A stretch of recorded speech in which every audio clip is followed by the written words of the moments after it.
Hey everybody, welcome to another episode of Crimes, Killers, Cults, and beer. And beer. And beer.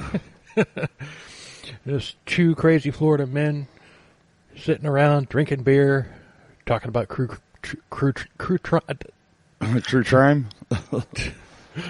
Didn't you do that once before? Yeah, I could have sworn I just had a little bit of flash of deja vu there. Because, yeah, that seems like something that's happened before. True crime, yeah, I did say that.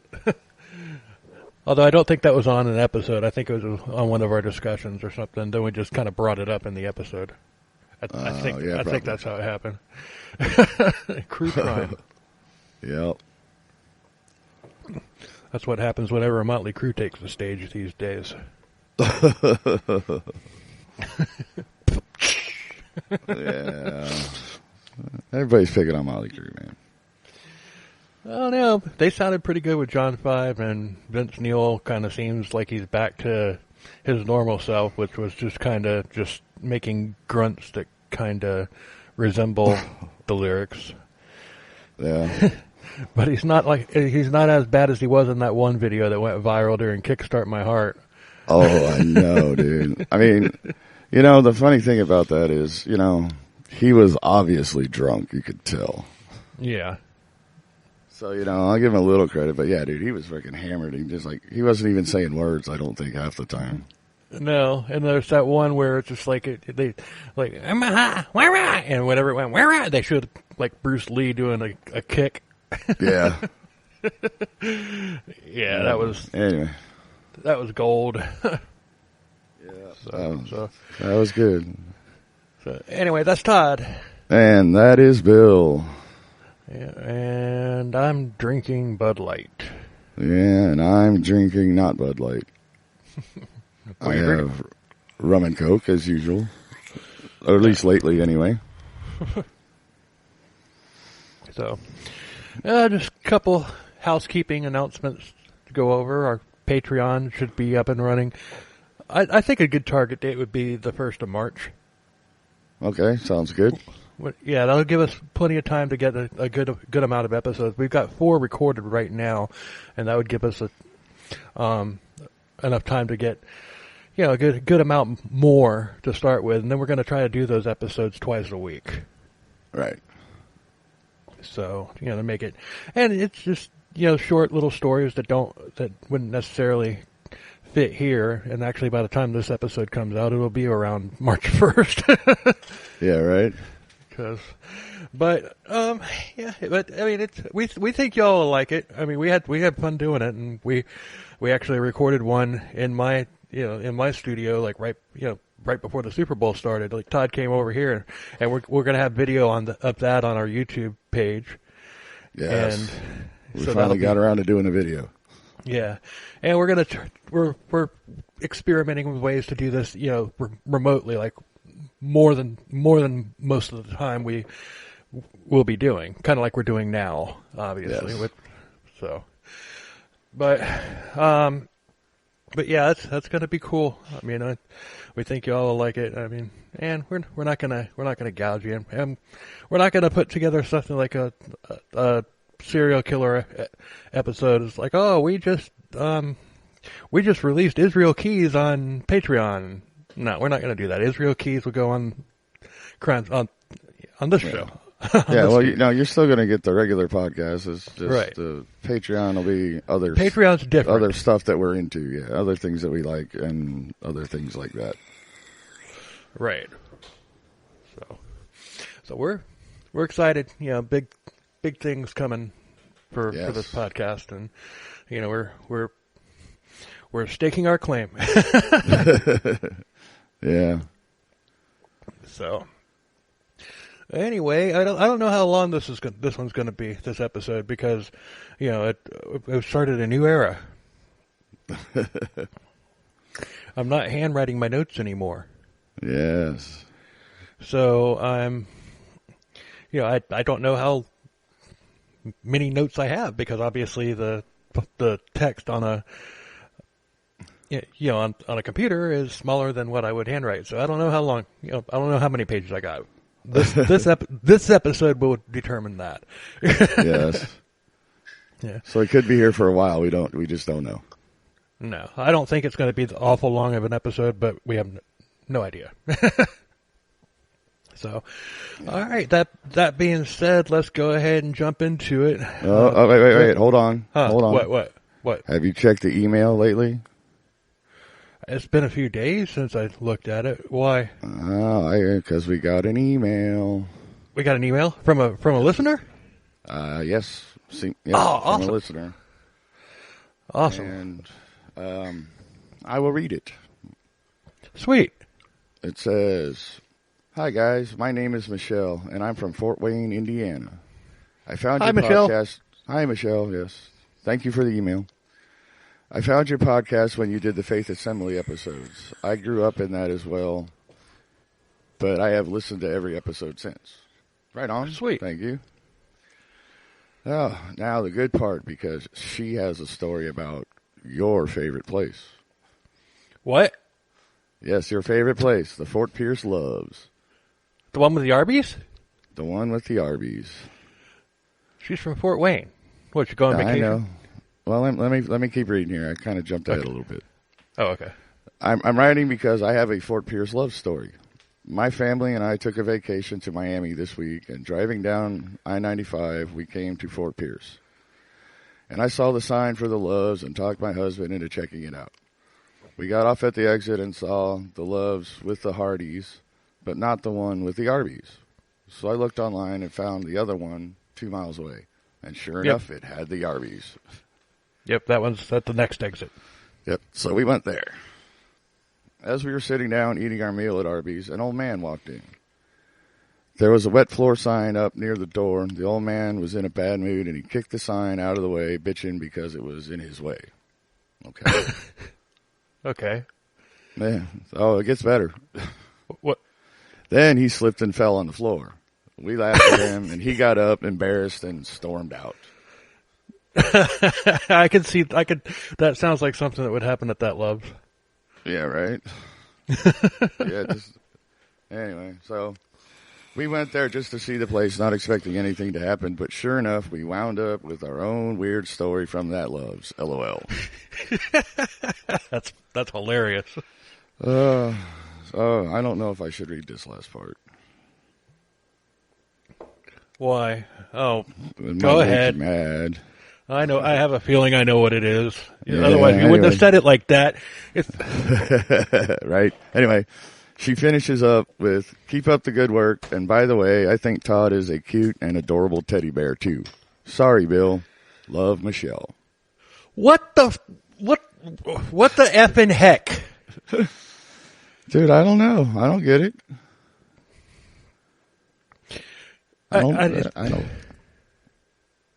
You got, oh man, that's 2 now. Yes.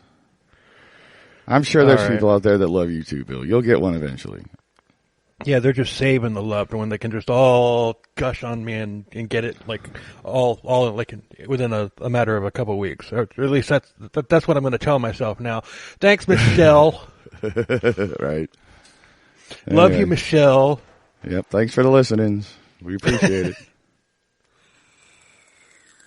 That's cool, though, that she actually went to that Love's because you talked about it. Yeah. I'm going to start charging Loves if people keep doing this. Right. I'm your best friggin' advertisement. Yeah. Anyway. They're going to walk in. If you're going to do that, don't bother the employees. I mean, Yeah, because right. if something weird happens there, just make a mental note of it and then send us a message at billzillaprod@gmail.com. But, it's just like the employees that work there, they have really no say over what people that come into their store does. Other than that one guy that charged me for a freaking cup of au jus and a French dip. Yeah, right? You're still mad about that. I am. But, I would be too, I suppose. Now, I went there earlier this week, and they did charge me for a cup of au jus. Again. Okay. But that was different. See, they have this new ribeye sandwich Oh, okay. And I wanted that on a sub roll with a cup of au jus. So that wasn't, that was essentially the sandwich, the ribeye sandwich, Right. with a side of. See, I didn't have a problem with paying for extra for that one. Yeah, because the sandwich didn't come with it. Of Right. course. But yeah, you shouldn't have to pay for it on a sandwich that's supposed to come with au jus. That's the main part of it. Whatever, Anyway. And let me tell you, it was freaking good. It was nice, tender. It was like medium to medium rare, like somewhere in between medium and medium rare. All right. And it was really good. It had like a garlic flavoring in it. That was the first time that I went there. I went there yesterday, got the same thing. Not so much. Not so much. It was dried out. It was not nearly as good. It had been sitting around for a while. Yeah, probably. But, I guess it's going to be hit or miss, but it's worth it to take the chance on it because I'm telling you, man, that ribeye sandwich that they have, yeah, good. Right on, brother. I'll have to check it out. There's an Arby's near me. I'm not driving all the way down to the one in Lowe's in Fort Pierce, but I'll go to my Arby's and see what happens. I don't blame you for driving. I mean, they all have the same menu. Yeah. So, but yeah, thanks for the email, Michelle, and just keep sending them to us, man. We appreciate it. Even though you all want to bust on me. Phil, they love you too, Nobody loves me. Yes, they do. No, nobody loves me. Nobody on online dating loves me. Well, see, there's your problem. You keep talking about that crap. I say it in jest. I know. It's all good, bro. The way I look at it is if a woman doesn't want to match with me, it's her problem, and she's probably bad news to begin with. There you go. Yep, I agree with that. I mean, yeah, totally. It's her fault, not your fault. Yeah, right. Because I'm a teddy bear too. So yeah. Anyway, now unless Todd has another surprise to spring on me, we're gonna jump into this episode. Yes, I have no more ado, so let's jump right in. No more ado. Damn, I forgot to say that. Oh well. So we're covering the Pizza Bomber. Have you ever heard of this case?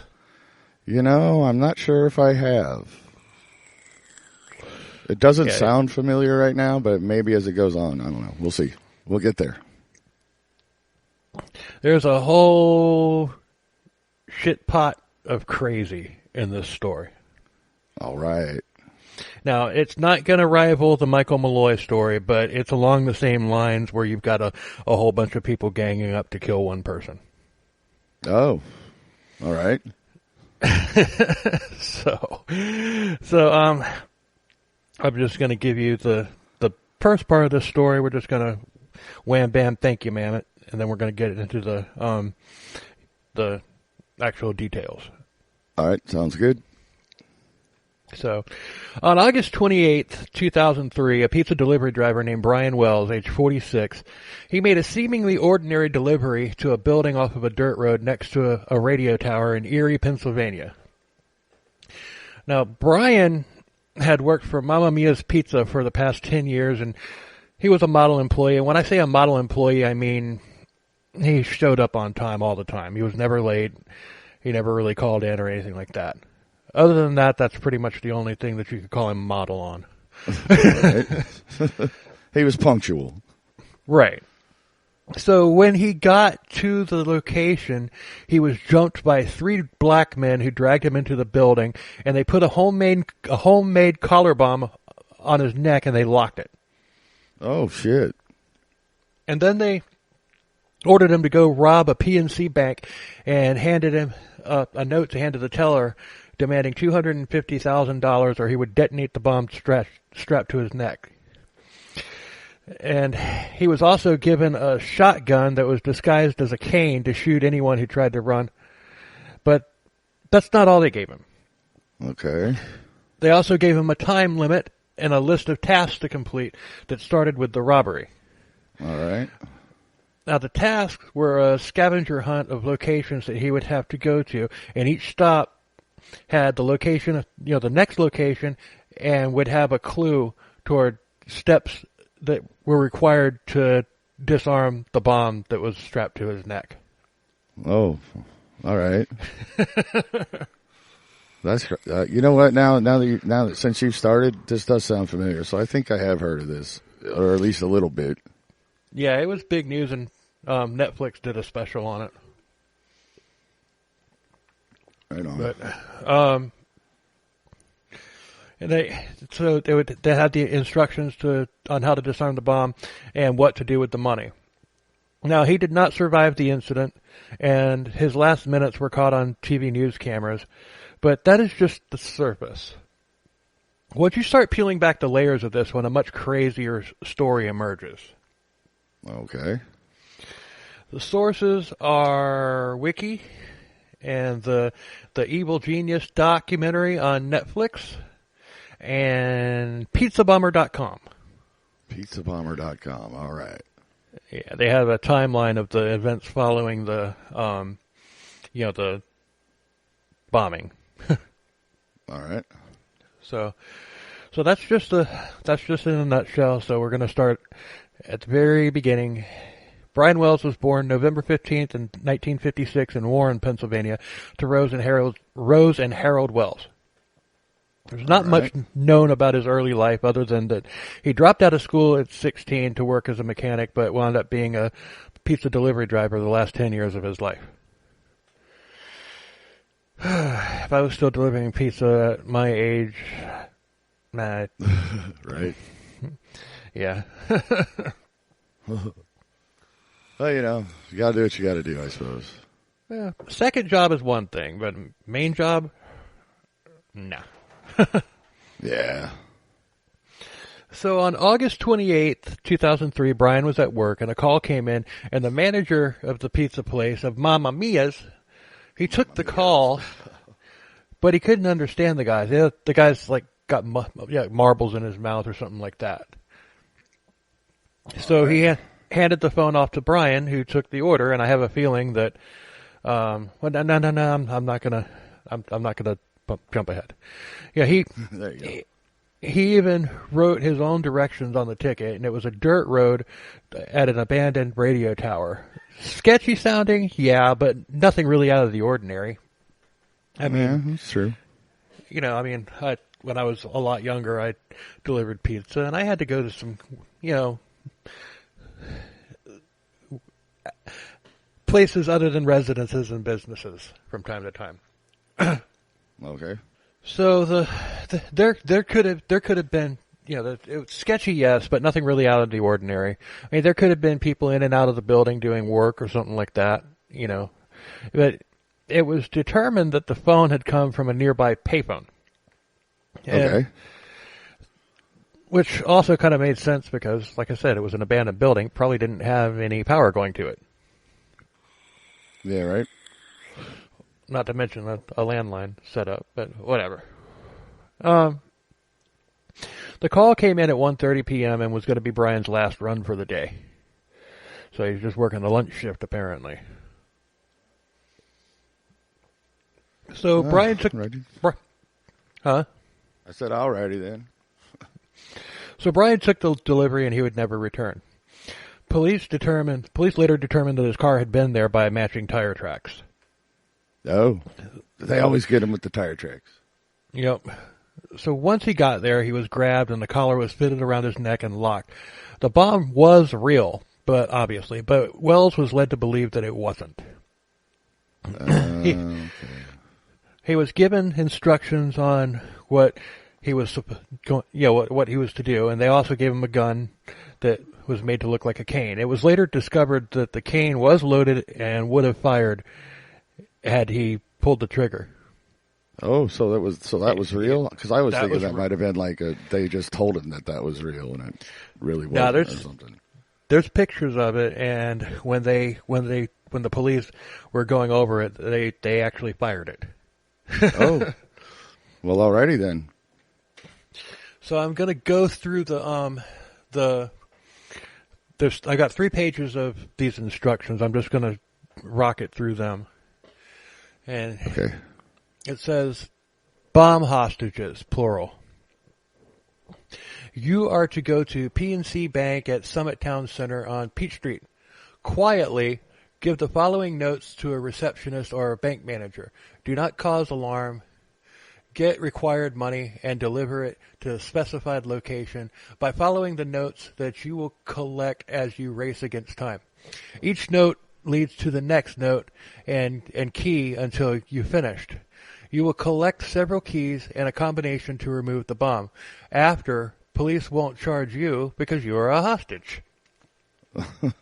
All right. Most important rule, do not radio, phone, or contact anyone. Alerting authorities, your company, or anyone else will bring your death. If we spot police vehicles or aircraft, you will be killed. Oh, boy. This powerful booby-trap bomb can be removed only by following our instructions. Using time, attempting to escape, it will fail and leave you short of time to follow the instructions. Do not delay. You have less than minutes. It says less than minutes. Less than minutes. Yeah, okay. Until detonation. Spend no more than minutes in bank. That's a little vague. You know what it looks like? It looks like this was probably a photocopied because it's written in a weird font. Okay. Like it could be like a computer font or whatever, but it could also be somebody who's really skilled at it doesn't look like any font that I've ever seen. All right. But it almost looks handwritten, but at the same time, it doesn't look like it would be possible to write it to look like this. Although, you never know. You never know. But it looks like it was photocopied, and the minutes or whatever, there's a space there, so it looked like they were supposed to maybe like write in a number. Oh, give him a number, and they just didn't. Okay. Yeah. All right, that makes sense. Yeah. So you have a safety margin of, you'll need blank minutes travel time. You have a safety margin of less than blank minutes. Use all remaining time to retrieve and obey our instructions. You will gain additional time by finding the first of several keys. As you follow our instructions, you'll be given all keys and combinations after the money is received, and you are safely counted. We will leave the keys and information as you progress. If you delay or disobey or alert anyone, you will die. It is your choice to live or bring death. If you do not obey and leave the bank without the money, you will die, and so will others. Stay calm and do as instructed to survive. We're following your moves in cars to make sure you obey. Sentries are driving and looking for authorities. We are scanning police radio frequencies and cell phone calls. How the hell are you scanning cell phone calls? You can't even do that today. Yeah, I don't know. Well, maybe they're hoping he didn't know that. Right. But if police or aircraft are involved, you will be destroyed. Alerting authorities or anyone else will prevent you from completing the mission. Completing the mission. Go to the bank and quietly enter with the weapon you were given. Give the demands to the receptionist and the manager. Avoid panicking the tellers or the customers. Use the weapon if anyone does not cooperate or attempts to leave the bank. Weapon instructions are near the trigger. Why can't you just tell them how to use the damn thing? It's just aim and pull the trigger. Right. Yeah, pretty much, right? It's not like there's a spot to put a magazine in there or anything like that, so it's probably just got one loaded in the chamber already. Yeah, right. Oh, well. You must deliver money alone. You must return all weapons/notes to us. Turn yourself in to the police after we release you to safety. Act now, think later, or you will die. All right. So this is the second one. The second and third one aren't as long as that one was. Step 1, proceed now. 1, take the following demands to PNC Bank and get $250,000. Instruct the bank managers to help or else everyone will be killed. Enforce demands with your weapon and bomb. B. Put $250,000 in a black garbage bag. Leave your driver's license at the bank and promise to return. Then return the money to us by following a course of instructions. You will receive further instructions as you proceed. Do not leave the bank without the money or you will die. Carry the money out in the trash bag and follow the instructions. Stay close to the bank manager and employees of all time during robbery. It's just fucking Groundhog Day or something. I know, right? Jeez. Sounds like it. Don't drive angry. Bring yellow striped copies with you. You must bring the weapon with you. Exit the bank and go to the McDonald's restaurant. Get out of the car and go to the small sign reading drive-through, open 24 hours. In the flower bed by the sign, there is a rock with a note taped to the bottom of it. It has your next instruction. And there's a freaking hand-drawn diagram of the sign with a little grass and a rock. It says rock. Oh, God. All right. Warning. We are following you and watching you at all stops. If you do not go to the bank, we will detonate. If anyone allows or interferes, we may leave and allow times to detonate or cell phone call detonator or call cell phone detonator. Yes. During the exchanges, you may be required to identify one of our vehicles, a blank coupe, and we will then remove blank hubcaps. Okay. Cooperate quickly and you will survive. We have gone through great lengths in planning and designing keys to unlock the bomb to ensure you may survive. There is only one way you can survive, and that is to cooperate completely. I'd be dead. I mean, I just trying to keep up with this back and forth and double speak and all that stuff. I know, right? These notes that are supposed to be helping him are not very clear. They're a little it's a little vague, a little I don't know. Repetitive, monotonous, vague. Yes, repetitive, vague. Yeah, it's just like they're just saying the same shit over and over again. Yeah, this one's kind of hard to read. And this is the last one. This one's short. It's got a little map on it with with stars indicating the various locations that he's supposed to go to. Okay. Leave McDonald's from the rear drive and go around the side up to Eyeglass World. Stop at Peach Street. Important, you must get out and tie the orange tape around the fire hydrant at Peach Street to signal that you have the money and have left the bank. Oh, aren't they watching him? Yeah, right? No shit. Dude, what is up with these guys? They've watched too many bad movies, man. Yeah, right. 2, go south on Peach Street and take Route 90 west for blank miles. At interchange blank, take 79 north for blank miles. At the exit blank. I wonder if these exits and everything were redacted, like with whiteout or something. That could have been, you know. Yeah, but they don't need people going on true crime. Their own morbid little scavenger hunt. Yeah. That's probably more likely what happened. Yeah, now that you say that, I definitely think that, it's probably been redacted, so we can't do things like, because you know me, I would go totally follow that. Yep. Anyway. So pull to the side of the off-ramp and stop at the next exit, or stop next to the yellow traffic light warning sign. Go directly across the grass to the right and and into the woods. The container with the orange tape has your next instructions. Place all notes, containers, and tapes in the money bag and then proceed. And then that's it. Okay. Yeah, I'd be like, I'm screwed. I guess I'm screwed. Yeah. Not going to make it. So he drove to the PNC Bank, and he was caught on camera around 2:30 p.m. entering with the cane. And he appeared calm, wasn't panicking. He approached the teller and handed her the note. And the note said that he was wearing a bomb that would explode in 15 minutes if he didn't have the entire $250,000 in that time. But the bank manager was out, and nobody there could access the vault. Oh. Ruh-roh. So yeah. they gave him all the money that was in the cash drawers.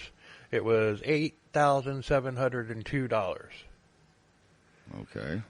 That's a lot less than $250,000. It is. He's probably not going to have a good time with this.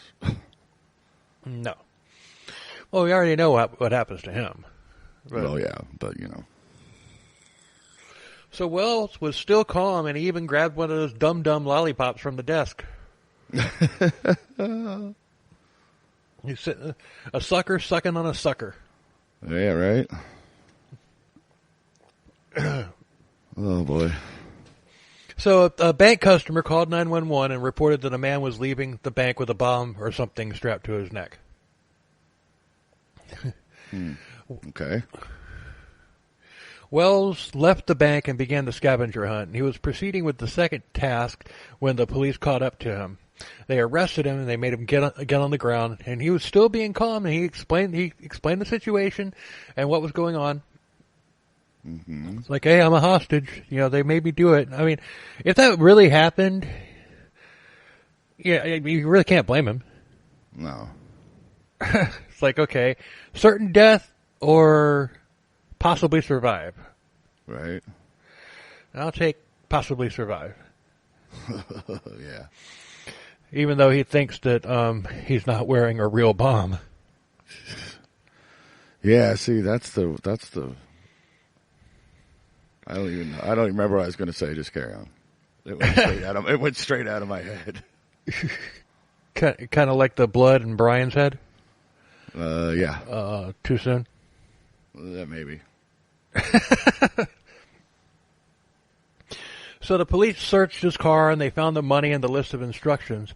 He said that the 3 black men who had done this to him would kill him if the list wasn't completed. And the police, they didn't try to remove the bomb, obviously, because they're not qualified to do so. So Yeah. They called the bomb squad, who would take over 30 minutes to get there, and then they began diverting people and traffic away from the parking lot, which caused traffic problems, which would delay the bomb squad even more. Oh, boy. The FBI was also brought in, who took point on the investigation because bank robbery obviously is federal. Yeah. So Wells, he's still calm. And he asked the police to call his job and let them know what was going on. I mean, there were 2 pizzas that hadn't been paid for. Yeah, right. And Wells didn't need 2 theft charges on him. Yeah, no shit. You know, yeah, you just jacked $8,000 from a bank and you got 2 pizzas, man. Yeah, right. And Mama, I'll call my job, tell them I'm all right. Yeah, Mamma Mia's Pizza doesn't fuck around. Yeah, right. You're gonna get that money, get that pizza money. Yeah, I need my $2. Well, I'm sure 2 pizzas were more than that, but you know. Oh yeah. So Wells was still calm and cooperative until the bomb started beeping. No. Yeah, that would freak me the fuck out too. Yeah, he and all the officers were all of a sudden realizing that the bomb was actually real. Wells began freaking out, begging officers to complete the scavenger hunt to save his life, and he was adamant. He's like, I don't have much time. And he's on video. You can see video of all of this. Okay. Because the news crews were there. Yeah. And at 3:18, this is just 48 minutes after he first entered the bank at 2:30. The bomb squad still hadn't arrived, and the bomb detonated, blowing a hole in Wells' chest. Oh, shit. And he was killed instantly, and the video is available. It's even on the documentary, although there was a camera glitch at the exact moment that the bomb went off. You hear it and you see him slump, then it goes black for a second, then it comes back and you see him on the ground. And the police car that he was sitting in front of was splattered with blood. Now, conspiracy says, oh yeah, it just glitched. But really, what I think it was the concussion from the bomb. Oh yeah, I'm sure it was. Yeah, it probably just jostled the camera a little bit. So So Wells was taken to the morgue and they could not get the bomb off of him. They actually had to decapitate him in order to get the collar off of him. Oh shit. And this pissed off. It didn't take his head off when it blew up? No, the bomb, the actual explosive part was underneath his shirt on, underneath, it was attached to it and kind of hanging down over his chest. Oh, okay. See, maybe I don't remember this then because that's something I think I would have remembered. Well, that's the natural, that's kind of what I thought too. But I mean, I've heard a couple podcasts about this, and I still, they probably said that it didn't actually blow his head off, and I just remembered it blew his head off. It blew his head off, right? Yeah. But the fact that they had to decapitate his body or his head was that pissed off his family, and his family they swear to God that that he was that the story that he told was true. Like that he was just delivering a pizza and these people jumped and grabbed him. Mm-hmm. And they were pissed off because they weren't able to have an open casket because there was really no way to Yeah. I mean, they could have put a whiplash collar around it and just covered it up. Yeah. No. Well, no. That wouldn't have been acceptable for me. Yeah. I'm pretty sure his neck his head snapped back when the bomb went off. So technically, it's pretty good bet that he did have whiplash. Okay, yeah, you got a point. All right. So just get it back on there as best you can. Put some duct tape on it or whatever, and then strap one of those whiplash collars around it. There you go. There you go. Well, I'm sure there was probably more damage done to. I mean, there had to have been damage done to his face when that thing blew up. Well, probably. There had to be. I don't know, but anyway. But still, poor guy. Moving on. Yeah. And if it seems, I'm not really. I mean, yeah, I am making fun of a victim, but this guy just will continue. Yes. Yes, let's. So after his death, the police determined that even if he had not been caught and was able to continue the scavenger hunt, there still wouldn't have been enough time for him to complete the scavenger hunt in the time after he left the bank to the time that the bomb exploded. Not even close. Oh. So he was done either way. Yeah. So the note said that there were keys and combinations and that in a step-by-step process would deactivate the bomb. And upon examination, the collar did have key slots and combinations, but they were just there for looks. They weren't connected to anything. This was straight up murder. It was straight up murder. Oh wow, God damn, dude, that's fucking. Yeah. So there was no like crazy bad movie plot to actually let him go. They were killing him no matter. They were just killing him. Yeah. So, in the days after the bombing, lots of strange coincidences began occurring, and this case got stranger by the minute. Okay. A co-worker of Wells, Robert Thomas Panetti, age 45, was found dead on August 31st, just 3 days later. And the police were wondering if the cases were linked. And Panetti was paranoid, thinking that these murderers would come after him next. He had an interview scheduled with the police on September 1st, but he was found dead the day before. And Panetti was also known to have drug problems. The autopsy determined that he had overdosed on drugs, but they were questioning if this was an accidental overdose or if it was suicide. Oh. It was later determined that Robert's death had nothing to do with the case. Completely unrelated. Yeah, and that Robert. I know how this story ends, and I agree with that assessment because it's just there's.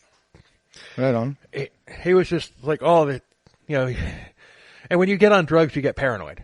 It happens, especially crack. Oh, was that his drug of choice? That was everybody's drug of choice in this story. Oh, okay. Right on. So, it was, like I said, it was determined that Robert's death had nothing to do with the case. Although I'm sure Mamma Mia has put out ads for new delivery drivers shortly later since they lost 2 in less than a week. Well, yeah, they're going to need to hire some new employees. Yeah. Dude, how do you even post that ad? Mamma Mia is looking to fill 2 delivery driver positions. Yeah, because one of them got murdered by some crazy ass people, and the other one killed himself. Right. But that's a totally safe working environment. So please feel free to come in. Yeah, please feel free to come in. In fact, we'll give you an extra 20 cents per delivery from the delivery fee. Yeah. Yes. Call it hazard pay. Hazard pay. Yeah, I was just thinking that too, man. Get out of my head. Oh, God. Oh, boy. All right. So, based on the notes, the FBI began profiling the collar bomber. And they surmised that he was frugal, a pack rat, mechanically skilled, and likely had a violent nature, but was able to hide it. They're not profiling Brian here. They're profiling the mastermind. Yeah. Whoever had masterminded this. But something like this had never happened in the history of the FBI before. I mean, Yeah. You hijack a pizza delivery bomber and make him basically become a suicide bomber. Yeah, right. There was even thought that, because this is not too long after 9/11, there was even thought that, this could have been linked to Islamic, like Al-Qaeda or whatever. Like maybe they were like, black Muslims, like the Somalian Muslims and whatnot. I could see where that would be a point of contention. But but as we're going to find out, that is not the case. Of course. But they were wondering if whoever masterminded this wanted Wells specifically to die, as well as wondering if Wells was somehow an accomplice in the heist, like a knowing accomplice, like he was in on it. Yeah. So tips were coming in, but nothing was panning out, and the case actually went cold for a little while, and it seems like the masterminds who had orchestrated this had committed the perfect murder. Yeah. But. Oh, there's a but. All right, here we go. There's a but. Immediately after the murder, investigators searched Wells's house. And ironically enough, they had to use an explosive device to break the door open. Jesus, okay. A little bit of irony there. Oh man! All right. I guess they were using the battering ram on somebody else's house at that exact precise moment. So it's just like, okay, let's get a low dose of C4 over here. Yeah, it's either that or the battering ram couldn't take the door down, and they had to. I don't know. You see some of these old wooden houses that they have up there and everything that they just look flimsy. That was one of these. Oh, okay. Yeah, I can't imagine that they had a hard time getting the door down. Right. But hey, I'm just making some guesses. Maybe they just wanted. Maybe they just wanted the house to, have some solidarity with Brian. Jesus. Yeah, I suppose that's a possibility. Yeah. We are Brian Strong. Oh, God. All right.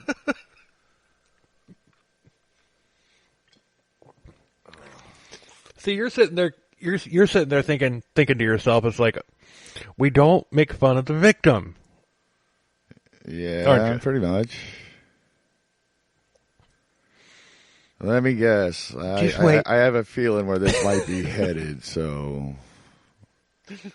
But I'll wait. Just know that I never have and never will make fun of an innocent victim. Okay. I'm just going to leave it right there. All right, then. So in the house, they found a list of people that Brian knew. And on that list, they found the name of a prostitute, Jessica Hoopsick. Hoopsick. And I tried my damnedest to come up with a joke for that last name, but I couldn't come up with one. I know, dude. My mind was racing. As soon as you said it, I'm like, all right, where's the joke? I know. It's like there's one there somewhere. I just couldn't find it. And I couldn't get to it either, not right now. So, but Wells had been meeting up for business transaction with this lovely lady, but that name led police to interview her, which led them to Kenneth Barnes, a man named Kenneth Barnes. Now put a pin in that name because it comes back later. But right now we're going to meet somebody else, and pay attention because we're about to get into a scam that makes the murder trust look intelligent. Oh boy, here we go. And the reason why I'm going to bounce around like this, I'm going to bounce around in this and everything, and that's the only way that I found out that it could make it like somewhat easier to follow. Because if I use the actual timeline, it would bounce and forth. It would bounce back and forth like one of those super bouncy balls that you get for 25 cents at a gumball machine at the grocery store. Man. You said like, those are cool. Slam those things down as hard as you can on the ground and see how high you can make it go up in here. It flies right by the window of a freaking passing passenger jet. Marjorie Eleanor Deal Armstrong, or Marge, we're just going to call her Marge. All right. She was born on February 26, 1949. And she had a history of mental illness, and she was also bipolar. And when she was younger, before her mental capacity started to diminish, she was a great student in high school and college where she earned a master's degree. Oh, nice. But her mental state started to deteriorate in her mid-20s, and drugs didn't help the situation either. And as she got older and fatter, she would often lament about how she used to be the prettiest girl in town. Oh, okay. But on top of being a crazy, drugged-out walrus, she was also bum. That's where that goes. A serial killer. Say what? She was a serial killer. Okay, I didn't see that coming. Marge had shot her boyfriend, Robert Thomas, not Matchbox 20's singer, but in the back 6 times while he was lying on the couch in 1984. She was acquitted on claims of self-defense, even though he was lying on the couch and she shot him in the back while laying on said couch. Yeah, how was that self-defense? But anyway, she must have a good lawyer. Yeah. But she also had a husband and several other partners who died under suspicious circumstances. Oh, of course.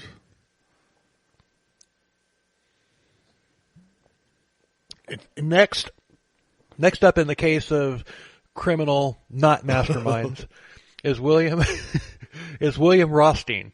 Okay. Born January 17th, 1944. And he and Marge had dated in the late 60s and early 70s, and he was implicated in a murder in 1977 after he gave a gun to a friend who used it to kill a romantic rival.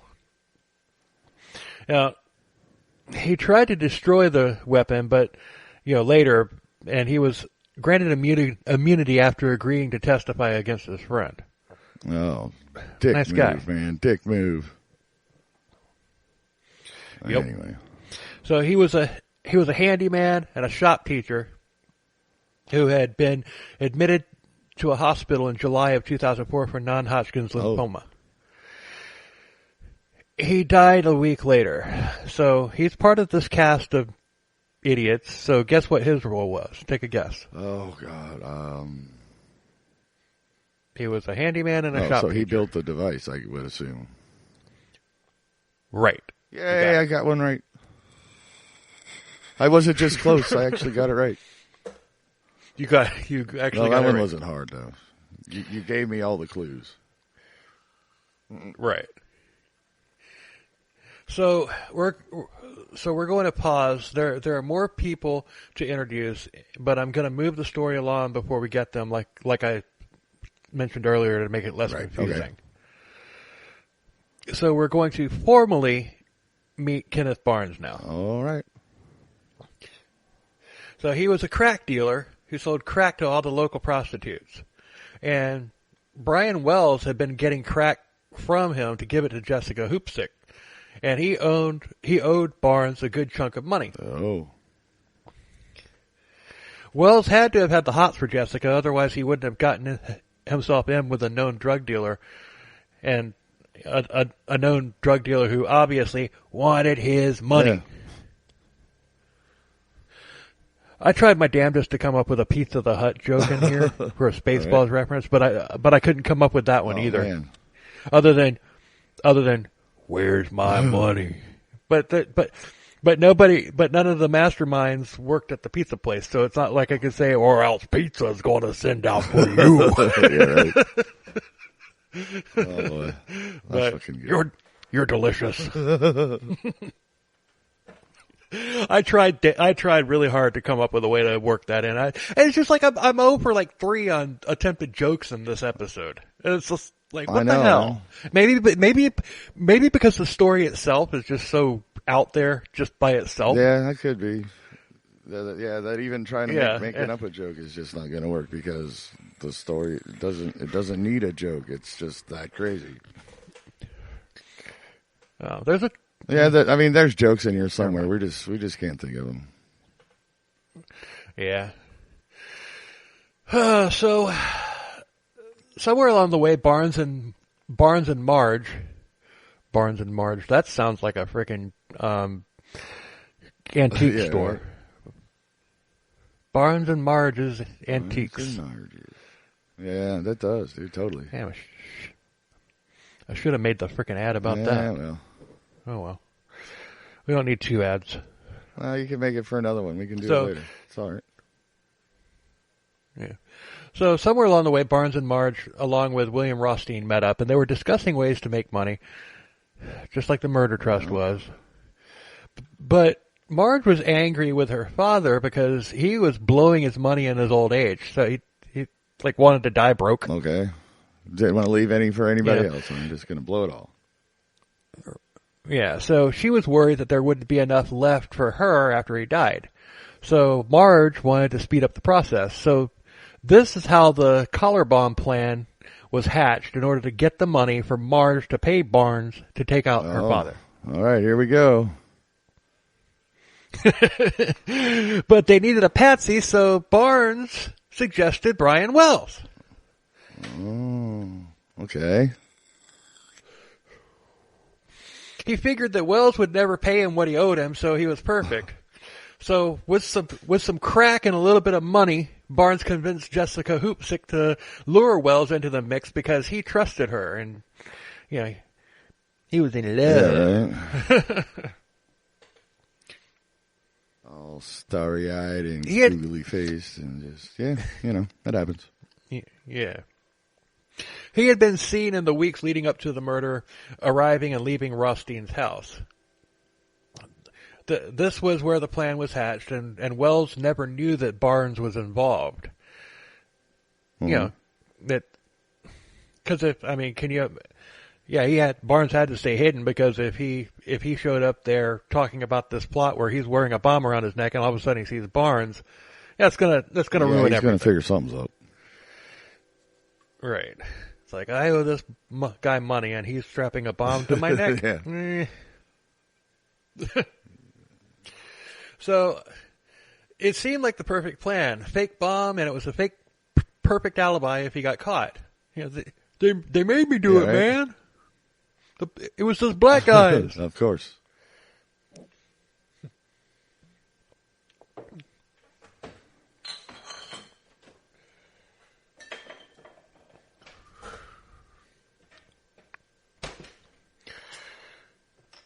So apparently Brian Wells was also a racist. Yeah, right. It sure does sound like it. Yeah, But, yeah.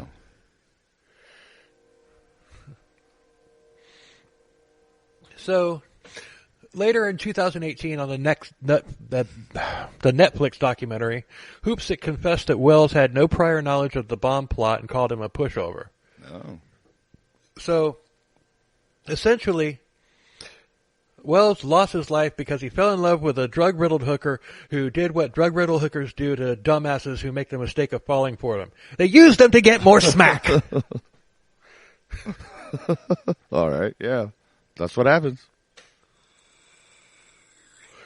So, but the thing is, it's just like, okay, yeah, he didn't know what he was doing, but he did know that he was going there to rob a bank. Well, yeah. So therefore, he's definitely not an innocent victim in this case. No. So they put the plan into action, all while Wells believing that it was a fake bomb, which obviously is why he appeared to be so calm until beep beep. Yeah, beep, right. Beep, Holy crap! Beep beep beep beep beep beep beep beep beep beep.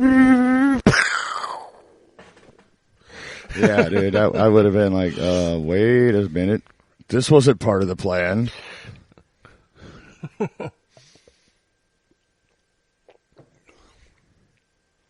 But the story gets even dumber. Oh boy. Rothstein lived near the TV tower. Okay.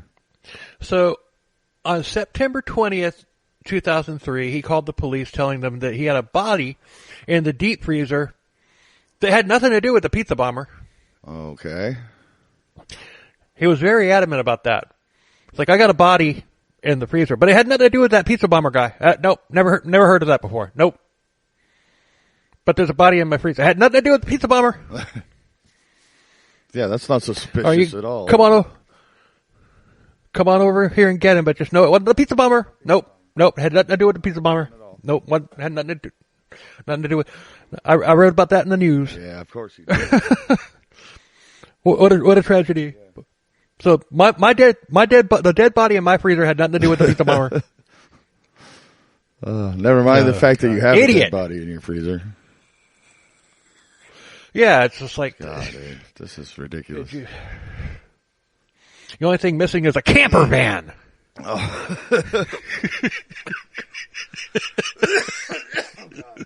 I got fucking choked. Oh God, that's good. Yeah.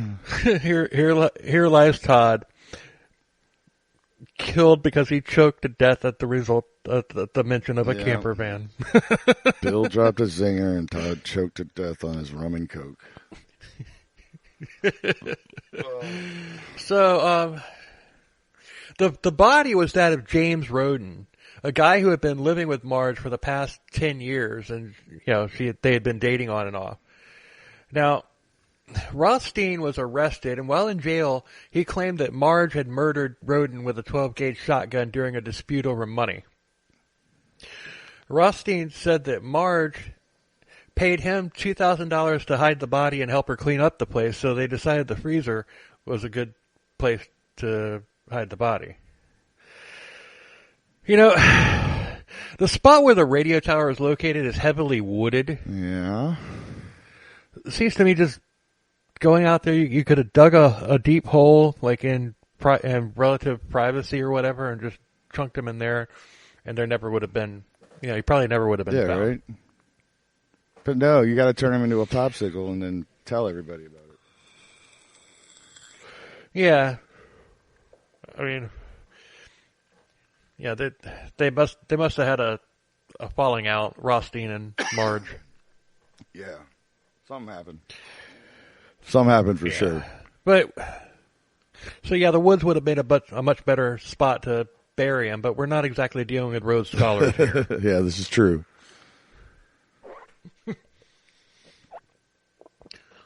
Police believe that Marge killed Roden to keep him from ratting out the collar bomb plan.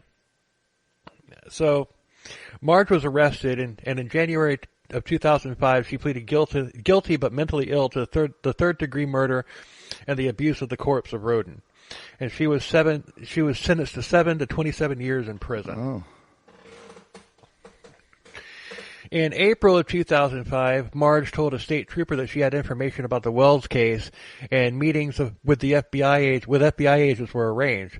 And she said that she would spill the beans on the Wells case if they agreed to transfer her from the maximum security prison that she was in to a minimum security prison. All right.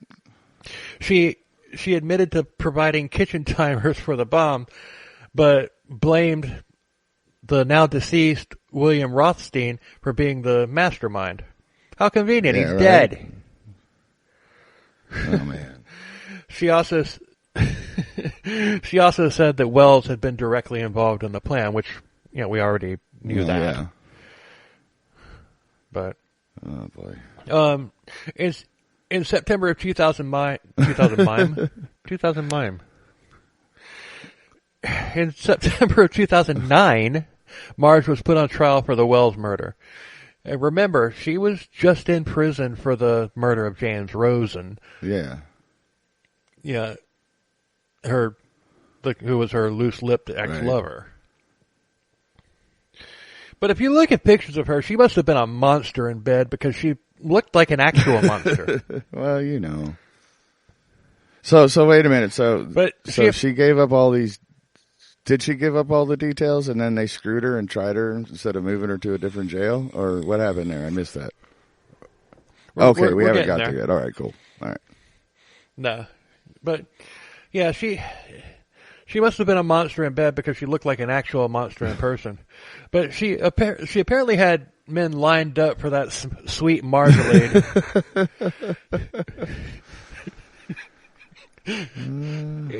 Anyway, it must have been to die for because most of the people who shared her bed also turned up dead. There you go. Now the jokes are coming. Anyway, she had been transferred to a mental facility in Texas, and she had finally been found competent to stand trial. In October of 2010, she took the stand to testify on her own behalf, and this was back in Erie, PA, because she was moved there after she had been declared competent. Okay. She tried to get a change of venue because she wouldn't be able to get a fair trial in Erie due to media coverage. And the judge told her to fuck off and the trial began. Well, all right. So on November 1st of 2010, Marge was convicted of armed bank robbery and conspiracy to commit armed bank robbery and using a destructive device during a crime. Oh. She was sentenced to life, and of course she appealed, and the Third Circuit Court of Appeals also told her to fuck off. So, in 2013, she actually appealed to the U.S. Supreme Court, who, say it with me, told her to fuck off? Told her to fuck off. Well, yeah, she's not having much luck. Yeah, but she tried the appeal again in 2015, and she was fully exonerated and released from prison. What? She's now alive and well and runs a successful pizza restaurant in Erie, PA. In fact, her restaurant called Marge's Pizza Boom ran Mamma Mia's out of business. And she was able to open the restaurant from damages that she was awarded to for her wrongful conviction. Oh, my goodness. Hello, everyone. I'm Marge Deal Armstrong, and I want to tell you about my pizza restaurant, Marge's Pizza Boom, located on Peach Street in Erie, PA. we serve up a volatile combination of ingredients that are bound to make your head explode, like our 18-inch Sicilian deep dish pizza. It's almost big enough to wrap your head around. It's approximately the same circumference of a grown man's collar. It's the bomb. So call us up at 555-2666 or boom, just like my pizza restaurant's name. So call us in order of delivery. 15% off of any orders for PNC Bank employees. Call now for the deal. Ribbit. Jesus, are you friggin' kidding me with that? What the hell was that? Yeah, I am just kidding. The final appeals court also told her to fuck off. Oh, thank God. Because I would have no, just no. Do you like the ad? The ad was funny. That was very funny. However, yeah. Anyway. So what do you think happened to old Marge? Oh, God, I don't know. She died in prison and her ghost became a truck driver? Well, you're half right. She did die in prison. She died in prison of breast cancer in April of 2007. Or 2017, excuse me. Okay. So this story, much like Michael Malloy, had a group of idiots, an unsuspecting victim, although this victim wasn't an innocent victim like Michael Malloy was. And literally everyone involved wound up dead, and rightfully so. Yeah. Holy crap, dude, that's... Wow. I don't even know what to say. So there's really nothing more to tell other than, there was another person who had who was like involved with some of that Marjolaide. Marjolaide. I love that, dude. That's so good. The Marjolaide. But he died, and it just his death wasn't linked to any of all of this. All right. So that's why I didn't really name him. I don't even have his name in my notes because it's like he wasn't involved at all. All right. He just happened to know these people and happened to die during the same timeline. All right. So, but it's a crazy one. Yeah, it was. Dude, that's the plot of a bad fucking movie, dude. Seriously. Yeah. That's a movie you'd see on like Tubi. One of those, yeah, I was just gonna say like one of those old comedies, like crime comedy movies that came out in like the 80s or whatever. That's just crazy, man. Holy crap. With like Danny DeVito and Throw Mama from the Train. Well, no, there was what the hell was the name of that movie? I think Danny DeVito was in it. Married to the Mob. I don't think he was in that one. No, there was another one. There was another I think it was a mob movie, or I don't know. Anyway, whatever. But yeah, this does seem like something that was right out of the 80s and as a really bad yet really funny comedy movie. Dark comedy, obviously, because of what happened, but, that's exactly it, dude. It's just like a bad freaking movie you see on Tubi or something. Now, nowadays, but yeah. Right. And I really don't think that we're ever going to find a story in this, on this block that's going to top Michael Malloy as far as like a botched conspiracy comedy of error type of thing. Yeah, that's going to be tough to top Michael Malloy. Holy crap.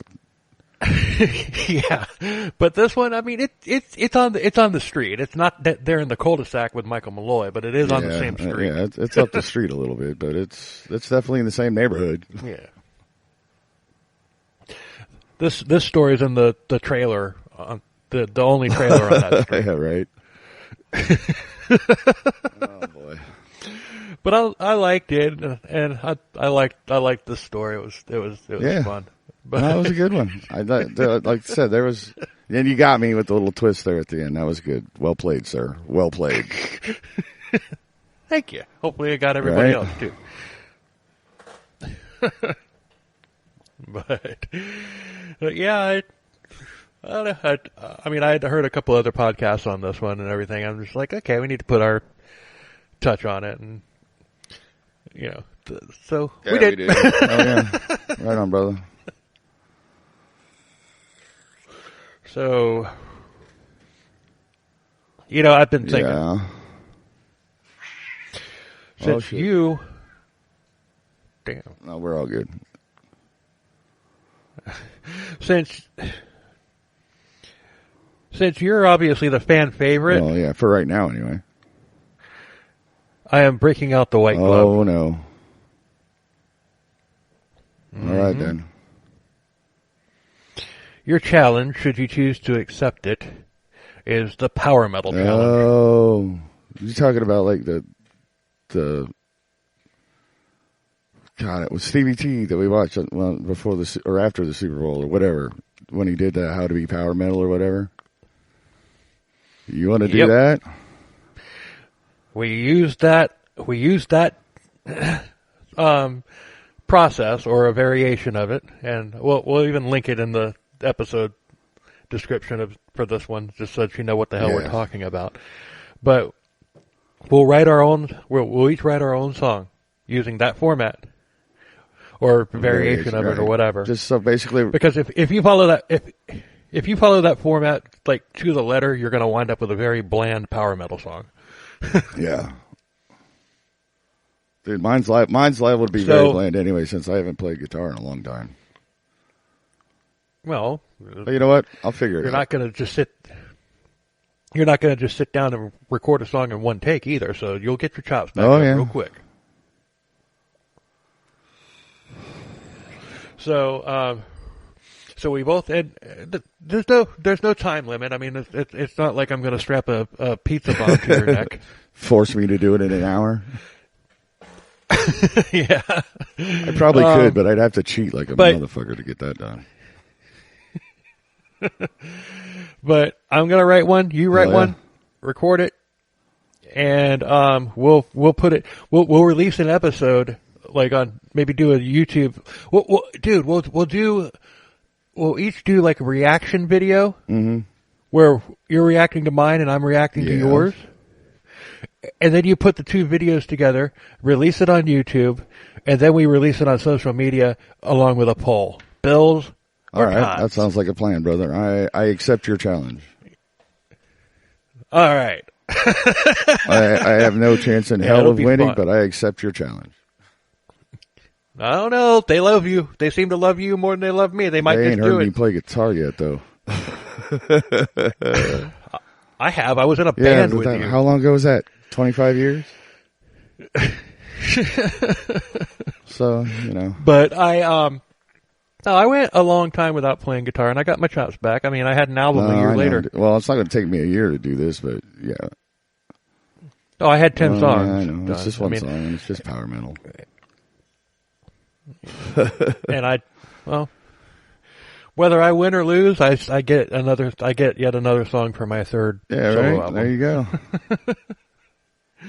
So I'll just put mine out on SoundCloud and see what happens. Yeah, well, I'll put mine on Spotify. Yeah, we'll see. I suppose I could do that. And Amazon. I'll have to get DistroKid and do that shit myself, too. See what happens. Oh, for one song, though? Why not, dude? Just release singles, just That's the way to go. I don't know. I like having the albums. I mean, I'll release a couple singles, like a West End Girls. That's going to be on it.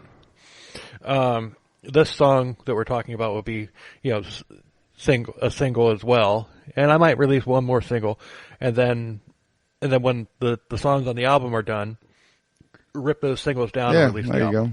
I'll just release singles because, I don't know, because I don't think I can, honestly, the way my head is, I don't think I could write enough songs to make an album right now. Maybe like a little EP or something I could probably do,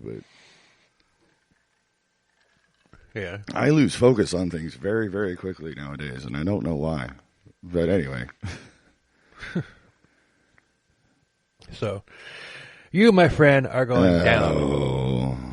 And you know what? And you know what? It's not. I mean, you'll get your chops back at the minute you sit down and start playing it, especially trying to get up to playing that fast. But I'm not gonna lie. I admit that I definitely have a slight advantage on this one. But that's okay.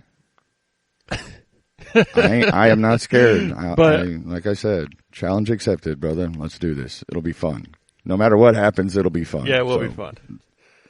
Exactly.